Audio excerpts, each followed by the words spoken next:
Hello friends, my name is Abhay Kumar. Today sad news has come in the morning around 7:30. Legendary Bollywood actor and Shahansahe Jazbat Dilip Kumar has passed away. He has had career in Hindi cinema for almost 6 decades. He has won several awards for best actors. He was awarded Dada Sahab Phalke Puraskar, and he also got highest civilian award from Government of India and Government of Pakistan. But these are all state honors. He ruled over the hearts and minds of people for several generations. His acting was something that was imitated by actors who followed him. I should say that he was embodiment of art, acting and cinema. Much more than that, he had great interest in language and literature also. From his early childhood, he studied English and Urdu authors. Today, Dilip Sahab, who was born as Yusuf Khan in Peshawar, is not with us. He has left us, but his acting will always be with us. So, what I am going to do here is to talk about some important aspects of Dilip Kumar's life and his personalities, and learn from our legend. I would argue here that Dilip Kumar was and is an embodiment of Hindustaniyat, the secular composite culture of India, and he was a very serious man. He took cinema very seriously. He believed in doing things seriously. He was less driven by commercial and profit instincts, and he was the man who loved reading literature, and he said at several occasions that a screenplay is very important in making good movie. So what I am going to do here, I have read Dilip Saab's autobiography some time back. This is the autobiography was printed, published in 2014. The autobiography is known as Dilip Kumar, The Substance and the Shadow, and autobiography as narrated to Uday Tara Nair. It was published by Hay House India in 2014, and the copy which I am carrying right now here is that of 2016 edition. So I'll be taking facts from this book because it is very authentic. It is written by Dilip Sahab himself, and I'll be giving you some important aspects of his life. So let me begin with his place of birth. Friends,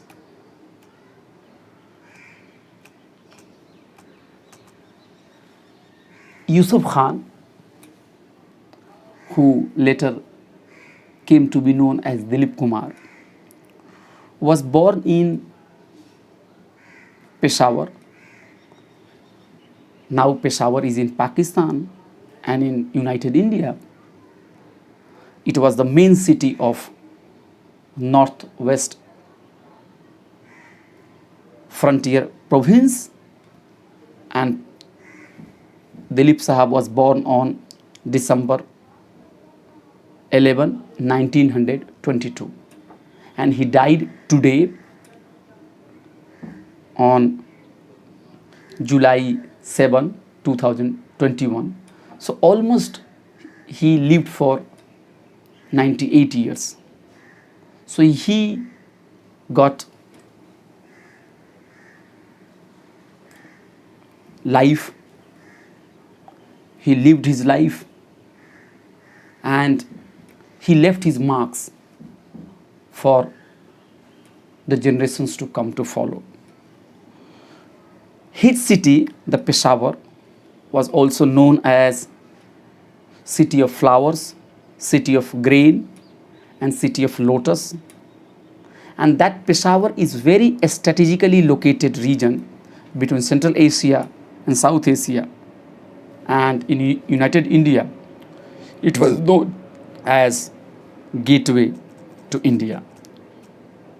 His house, Dilip Sahab's house, was situated in the heart of the city, in the Kisa Khawani Bazaar, and his father was a merchant, fruit merchant, and he called his father lovingly Aghaji, Aghaji, and his father name was Sarwar Khan.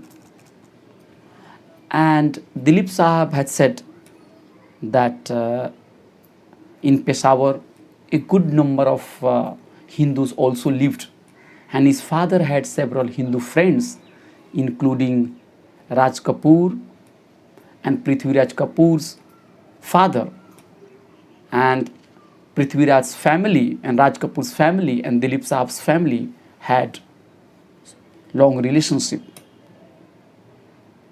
In his childhood, Dilip Sahab remembers in this autobiography that he was not very studious, but of course he was curious, he was observing things, and he was introvert.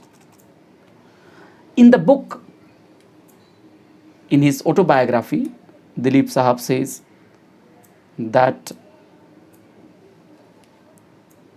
his localities had mixed population, and Hindus and Muslims lived together, and they exchanged pleasantries, they offered food to each other, they wished each other, and the life was very much composite.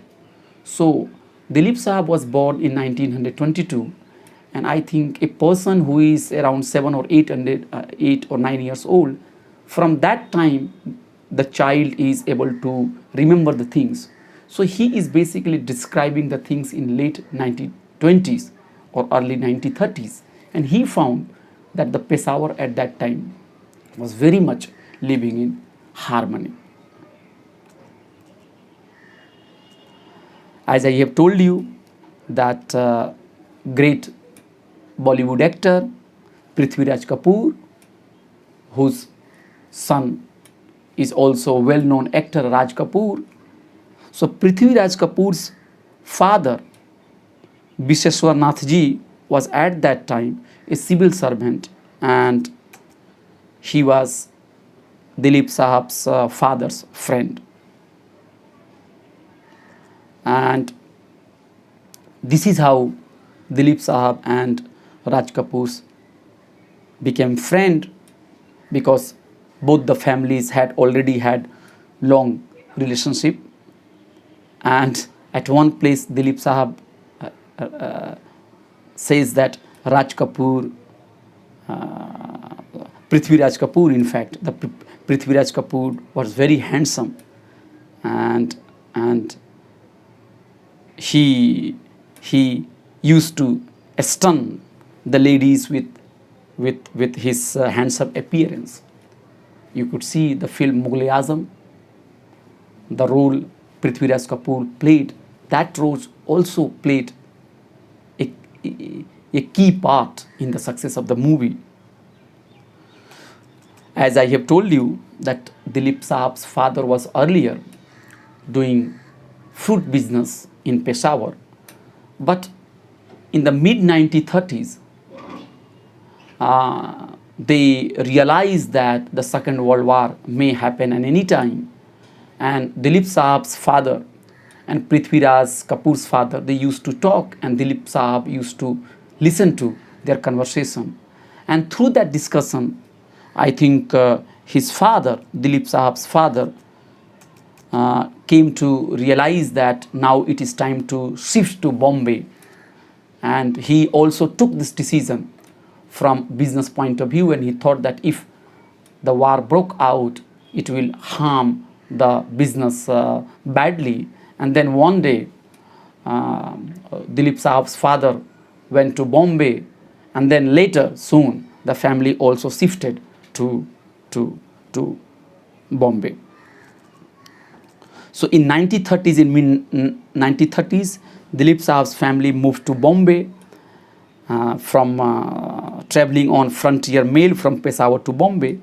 And one interesting thing which I have told you in the beginning also, that the life of Dilip Kumar is embodiment of real India, that is Hindustaniyat, that is composite culture, which is being threatened by the rise of religious conflict and also religious nationalism and some kind of majoritarian nationalism. So when Dilip Sahab's family is moving to Bombay, many friends of Dilip Sahab's father came to see them off, and Dilip Sahab remembers that many Hindus also came and they brought vegetable foods to offer, and then and these foods they had when they were traveling, and they offered puris and also brinjals vegetable, that is baigans ki sabzi. So you could see here that people were having different faiths, but they lived as members of the same family. So Dilip Sahab in the mid 1930s with his father moved to Bombay, and in Bombay his educations will be done. I think he was enrolled at Anjuman Islam High School in the 5th standard in 1937. Then he also studied at Khalsa College, where he met Raj Kapoor, the son of Prithviraj Kapoor, the family friend, after a long time. Dilip Sahab, interestingly, he before joining movies and cinema, he also had great interest in sports also. So he played hockey, he played football, and he also played cricket also. And at one time, Dilip Sahab was thinking about pursuing a career in sports. But his father thought that he should become either civil servant or he should pursue career in law. So these things are there in the book from where I am getting these informations. Dilip Sahab also had some struggle. At one point of time, he left Bombay and he went to Pune, where he even made sandwich and he sold sandwich also. And one day the British police also arrested him for one night, and he was also called that Gandhiwala, the follower of Gandhi. So that was the period when things were not very much clear. But soon, I think at the age of 20 or 21, I think he was introduced to Devika Rani, the boss of Bombay Talkies, and she gave him the break in the film industry. Interestingly, Dilip Sahab says in his autobiography that when he met Devika Rani, and he was given a job of an actor, and he was offered a salary of rupees 12,050, I think, which is a huge amount in those days, in early 1920s, I think. And he was very young, 21-year old, and his first film was released in 1944. So Devika Rani gave the opportunity, and you know what Devika Rani asked the question, that do you have sufficient knowledge about Urdu? So to become an actor, to become a good actor, even the great teacher like Devika Rani, or great technician or great master like Devika Rani, what she is asking, do you know Urdu language? Do you have command over the language? So by reading this passage, I come to this this conclusion, that in Dilip Sahab's life, the reason why he has become great actor, I think he has become a model, I think something that cannot be imitated. Many people have tried to imitate. I think he is, immortal in history. He is immortal in Indian cinema, or in the history of cinema in the world also. So he is basically saying the knowledge of Urdu, and what is the conditions of Urdu today. You know it very well, that after partitions, Urdu became the language of our neighboring country, and in India, Urdu language, which was very much originated in India, that was demonized, and it was linked to minority, and all patronage was withdrawn, and even discrimination started. So in Dilip Sahab's life, I think he has underscored that language is very important, and at one point of time, he has said that he wrote it in his autobiography, that he read a lot of English, and also English and Urdu writers, and I also know Urdu, but when I see Dilip Kumar is speaking, I think that I don't know anything. So he didn't learn it in one day. He spent time, and apart from Hindi and English, I think he also knew several other languages. And once he joined movies, I think Hindi cinema, and his first film was out, Jawar Bhata, in 1944. After that, he did not look back. Several movies were appreciated. His movies were hit. For example, Pramita, Milan, Mela, अंदाज, आज़ाद, मुग़ल आज़म, शहीद, नदिया के पार, शबनम, दीदार, देवदास, नया दौर, यहूदी, पैगाम, गंगा जमुना, दिल दिया, दर्द लिया, सास और आवाज़, राम और श्याम, लीडर, आदमी, कोहिनूर, गोपी, सागिना, बैराग, क्रांति, विधाता, कर्मा, सौदागर, शक्ति, मसाल. So he made lot of movies, and he played all kinds of roles, I think.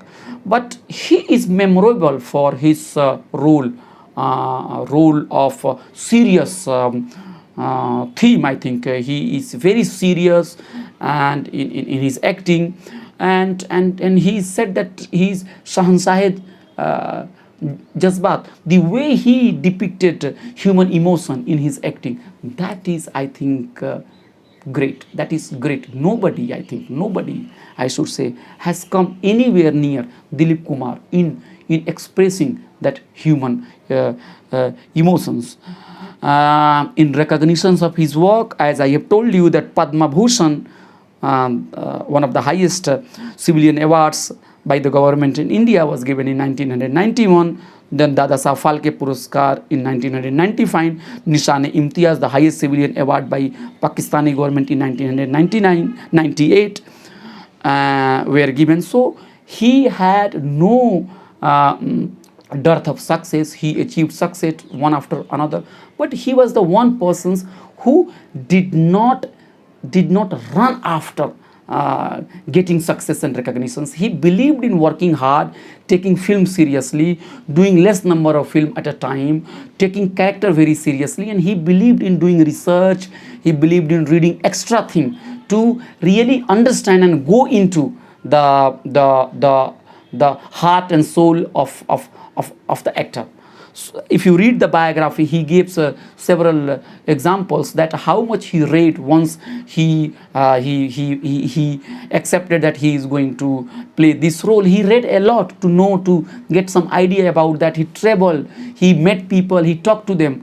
That kind of commitment is not much seen in today's commercial cinema, where everything is profit. And I think just to get your film hit, you or director or the actor, they sometimes resort to unfair means. But that was not the case with Dilip Kumar. Dilip Sahab had movies, successful movies, and successful heroines of their times. They all worked with Dilip Sahab. For example, Madhubala, Baijanti Mala, Sara Bano Nargis, Meena Kumari, they all had roles with Dilip Kumar. Finally, one of the heroines in his movie, Saira Bano, became his wife, and the marriage took place on 11th October 1966. So to conclude, I should say that he believed that good cinema can be made if there is good screenplay. And at one place in this autobiography, he says that a screenplay is backbone of any cinema. He gave too much stress, he gave too much importance to language. And he says that once he was able to pick up English and he was able to speak English, his father was very happy that a Pathan ka son is speaking English. And he used to tell his colleagues that my son Dilip Sahab is speaking English, and it created also jealousy among his friends, his father's friends. Again, to underscore this point, that he was an avid reader. He read poetry, he read literature, he read so many other things. And as I have told you, that he took work very, very seriously. Apart from that, he was a man who believed in Hindu Muslims unity, a man who believed that people